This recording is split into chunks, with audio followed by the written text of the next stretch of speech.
please come to my house. My daughter is dying. Okay, just picture this scene for a second. We're in a suffocatingly crowded street. It's hot, it's dusty, people are everywhere.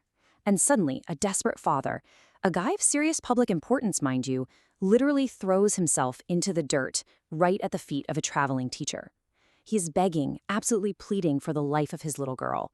The stakes here, they're absolute. Every single second counts. Welcome back to The Explainer. Today we're diving straight into Faith and Restoration, the miracles of Mark 5. And we're going to see exactly how this ancient text masterfully layers two completely different, heartbreaking human experiences into one seamless, incredibly high-stakes narrative. It's honestly a brilliant piece of storytelling. Okay, let's dive into this. Jesus Christ is walking through town, and he is completely swarmed. I mean, people are pressing in from literally every side.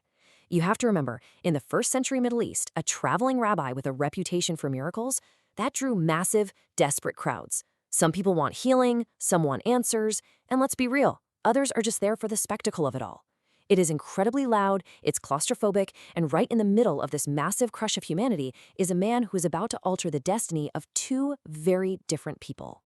Now, to really understand the genius of this account, we've got to look at our two main subjects, and honestly, they could not be more opposite.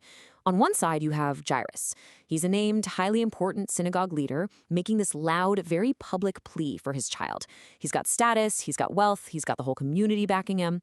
But then on the other side, an unnamed woman. She's a complete social outcast because of her chronic illness, and she's making this hidden, desperate approach just to save her own life. She has absolutely nothing left. It's just a stunning juxtaposition, right? The powerful and the powerless, both pushed to the absolute brink and both desperately needing a miracle. Now, what's really interesting about this is how the story uses a brilliant literary structure called a framed narrative. Basically, this is a technique where one incredibly urgent story, like a dying child, is abruptly interrupted by a completely different, much quieter story. Think about the tension there. Jairus is absolutely terrified. He is counting every single heartbeat, rushing Jesus to his home. And right in the middle of that frantic, desperate rush, the story just stops. Guys, this is not an accident. The author designed this specifically to build immense suspense and to really highlight the stark contrast between these two profound expressions of faith. Let's move on and see how this builds. When we actually map out this interrupted journey, the tension becomes almost palpable. At minute 0, Jairus begs. They start moving. But then, boom, a massive pause in the action to look backward at 12 whole years of suffering for a woman in the crowd. This delay in the physical journey creates the space for one miracle, but tragically, it delays the second one until messengers arrive with some pretty devastating news. It's this agonizing reality where one miracle is literally standing right in the way of the other. 12. For 12 long, agonizing years, this woman suffered from a constant bleeding condition.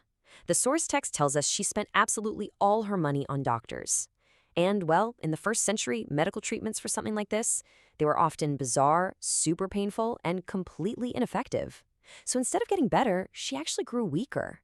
But beyond the devastating physical and financial toll, she was deemed ritually impure by the religious laws of the time. That meant anything she touched was considered unclean. Think about that for a second. That's 12 years of no hugs from family, no participation in the community, total social isolation. She was essentially a ghost in her own town. But then, she hears about Jesus. She hears these seemingly impossible rumors, the blind seeing, the lame walking. And in the midst of a dozen years of absolute darkness, this quiet, persistent faith just begins to rise up in her. She tells herself, if I can only touch his clothes, I will be healed. No big public declaration, no need to stop him or even be noticed. Just get close enough. It's a tremendous act of bravery for someone who isn't even supposed to be in a crowd in the first place. So she initiates this hidden approach in 3 agonizing steps. First, she slowly pushes through an aggressive, bumping crowd in a severely weakened state, knowing she's risking intense public backlash if anyone recognizes her. Second, she reaches forward, her hands completely trembling with fear and exhaustion. And third, she simply touches the edge of his cloak. And the result? It's instantaneous. The text says her pain vanished, her strength returned. After 12 years of unending misery, right there in the dirt and the noise, she was completely healed. But of course, the secret doesn't last. At that exact moment, Jesus stops dead in his tracks. The urgent journey to save the dying girl completely halts. He turns to this massive, pressing crowd and asks, "Who touched me?" Well, his disciples are utterly confused. Peter's basically like, "Master, the whole crowd is touching you. People are bumping into you from literally every side." But Jesus knew the difference between the accidental bump of a chaotic crowd and the intentional reach of desperate faith. He actually felt power go out from him. Terrified, the woman realizes she can't hide anymore. She steps forward, falls right before him, and confesses the whole truth. And suddenly, that chaotic crowd goes dead silent. Jesus looks down at this outcast, smiles gently, and says, "Daughter, your faith has made you well. Go in peace." Now pay close attention to that very first word, daughter. For over a decade, she had been a rejected outcast, completely untouchable. But here, right in front of the entire town, Jesus doesn't just heal her physical body. He fully restores her identity. He accepts her and publicly claims her as family. It's just beautiful. Your daughter is dead. Do not trouble the teacher anymore. Let the absolute weight of those words just sit there for a moment. While Jesus was still speaking those beautiful words of peace to the woman, messengers arrived from Jairus' house. The delay was simply too long. Time ran out. Jairus, who has literally been standing right there watching this whole interaction unfold, feels his heart just sink with absolute suffocating grief. His worst possible nightmare has just come true. But look at exactly how Jesus responds. He doesn't apologize for the delay. He doesn't say, "Oh, I'm so sorry, it's too late." No, he turns immediately to this completely shattered father with profound compassion and says, "Do not be afraid. Only believe, and she will be healed."